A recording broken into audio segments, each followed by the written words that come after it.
What is up, YouTube? It's Kingfisher745, and welcome to episode 59 of All Hail the King. For today's episode, wait, what's that? Oh no, they're everywhere. It appears ants have taken over the Helicarrier, and in case you didn't know who's leading them, he has a dotted box around him. It's Ant Mayhem. I think it would be advantageous to become sycophants before your soon-to-be ant overlords. Alright, don't get too scared. It's not the Antpocalypse yet.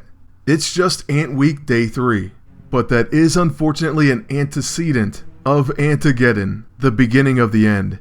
That's the last pun, for real. Okay, for now. But as you can see, Ant Week has taken over the All Hail the King episode for this week. What that means is a full episode featuring Ant-Man Scott Lang. Now the first thing you may have noticed is that we used Greatest Allies, and we still have another action. That's because you can place the cooperative AISO on it to make it a quick action. The same thing goes for his level 9. Many of you wanted me to mention this and use it, so I heard you loud and clear. It definitely makes him more of a powerhouse and an immediate threat. Unfortunately, since he's only a level 11, we could only use one AISO for now, and it's the cooperative on that level 2. But hey, we got to hit Enchantress with his level 1 break-in and his Pint-Size Surprise follow-up. And that really is all because of that AISO. You see his passive, like a bullet says, performs a follow-up attack, Pint-Size Surprise, when attacking a single target with Intimidated. And of course Intimidated comes courtesy of his level 2. Okay, well other than that we do have the Neurotrope, which gives our team rising up buffs. That's going to help out Ant-Man's Pint-Size Surprise, because other than Exploit Opportunity, it also has Finest Hour. Then believe it or not, that gadget also performs another function. It's going to give our entire team combat awareness, or in other words, a counterattack. And the amazing Spider-Man has an awesome passive called the Web Slinger. This says Spider-Man gains a chance for an extra turn after performing a follow-up attack or counter. And by the way, the scrapper version of the amazing Spider-Man will come in very handy against Enchantress. He'll have her webbed in no time.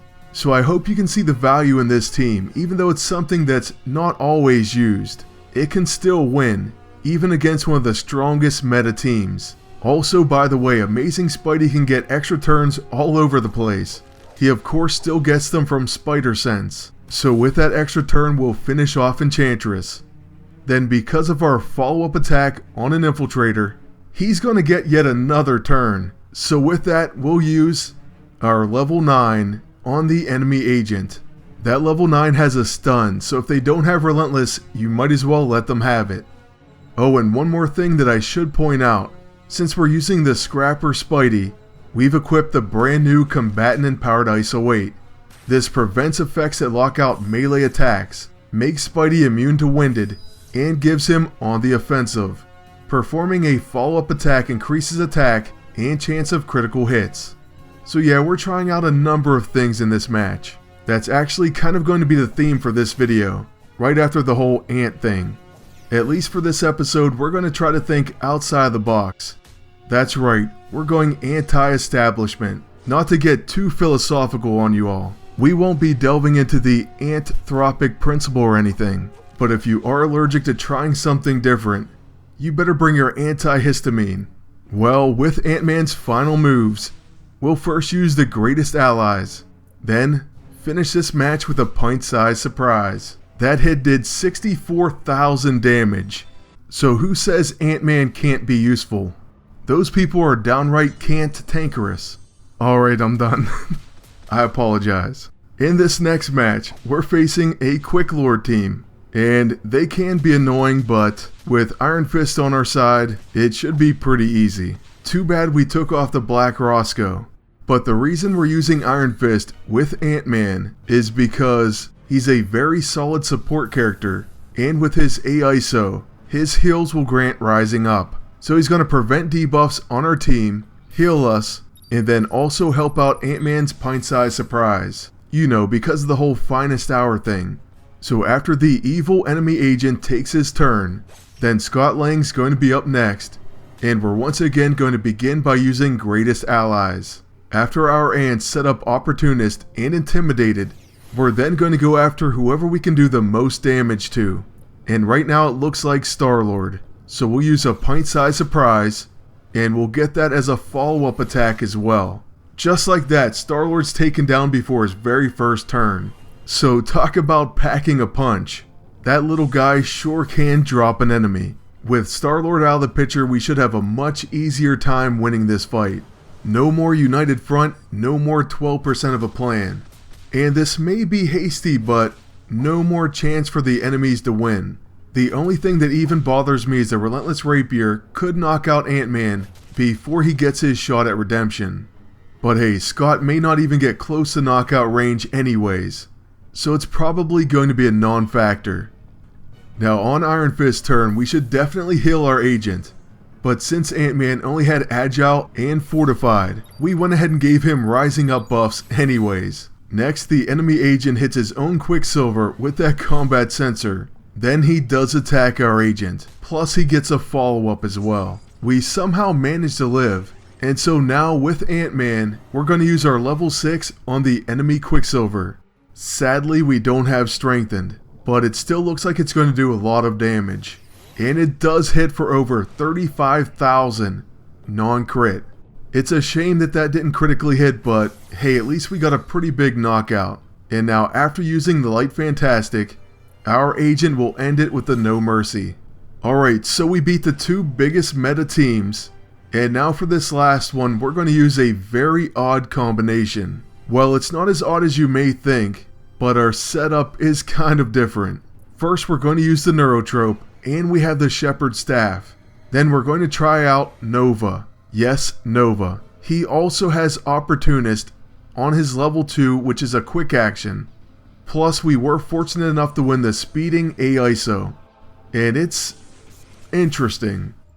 The Speeding AISO says charge flyby gains afterburners if Nova has both Nova Force Control and Mastery. So hey, is this all going to work? I have no idea.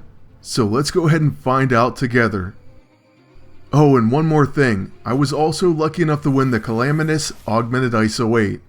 So this is going to grant an AoE attack, Calamitous. The equipped area attack becomes Catastrophic. I went ahead and put this on as level 1, so that applies the Big Bang Blast. It's an AoE attack that now cannot be protected against. It applies Exposed and Weakened, and gives Nova Force Mastery. So hey, why not? We'll begin by using that attack. Now after that, the enemy agent I figured was going to use Blackest Void. And he does after all. It only took him an extra turn to do it. But hey, I'm glad we saved our Neurotrope. With our Ant-Man's turn, you know what we're going to do. It's start with our level 2, and then use our level 6. Now the enemy agent is luckily staggered, so he cannot dodge most attacks. This would definitely help you out if he had the Hugin's Eye. That thing gets extremely annoying, especially for certain characters that have unarmed attacks. Okay, but in this case it doesn't matter because we attack our own agent. After that, Null misses with the Ragnarok'em Sock'em, and on our agent's turn we're going to use the Neurotrope, followed by the Shepherd Staff. Well, we had an extra turn, but since it's gone, yes, we're going to use the Shepherd Staff. After this, we pretty much just have to cross our fingers. Let's hope everything works out. Okay, well, I guess I was confused, and we do get to use the Light Fantastic after all. So currently, it's looking pretty good for our team. But don't get me wrong, this setup isn't going to work in many situations. It's just something different that I wanted to test out and see how it went. And hey, I think it's going to make for an exciting battle. Alright, so now on Nova's turn. He doesn't yet have his extra turn. So we're going to start by using his level 2. Then we'll use his level 1. We need to gain our Nova Force Control next. So right now that's the plan. Null of course is going to be extremely annoying with those preemptive counters. And we have to get Mirror Reality off of the enemies. Okay, well that's going to be a little bit of a problem. But at least we got it off of 2 of 3 enemies already. So with Ant-Man's turn, we'll attack Null, and now they're going to be ready to be damaged once again. I tell you what though, this was going pretty good, and now I'm not so sure. This one may end up being really close. I'm talking this one could really make us sweat, so I hope you brought your antiperspirant. Alright, now on Nova's turn. We're going to go ahead and start by using his Nova Blast to gain Nova Force control. And right away we'll attack the enemy agent. Okay, Null's going to step up and take that one, but now we can finally use Charged Flyby. This does have afterburners, but we already gained an extra turn because of the Shepherd's Staff. But this is still a quick action. So, I don't even know anymore. The good news is we hit the enemy agent, and now we still get a regular attack. Our level 6 really does a lot of damage, and it's catastrophic. So our major hope is that we can take down Null. His preemptive counters have been so annoying. Nova barely lives, but we do drop him. See, I told you this one wasn't going to be easy. But my agent with an extra turn will use the Improbability Field, and then Ant-Man stunned as well. But with his other turn we'll use Greatest Allies, followed by Pint-Size Surprise on the enemy agent. This takes him out with a 46k crit. And then on Nova's turn we'll use his level 9 Finger Laser, and that move has Fatal Blow. So we managed to win with our unorthodox team, and that win's going to wrap up our Ant Week's All Hail the King episode. Thank you all for watching. Please leave a like, comment, and subscribe.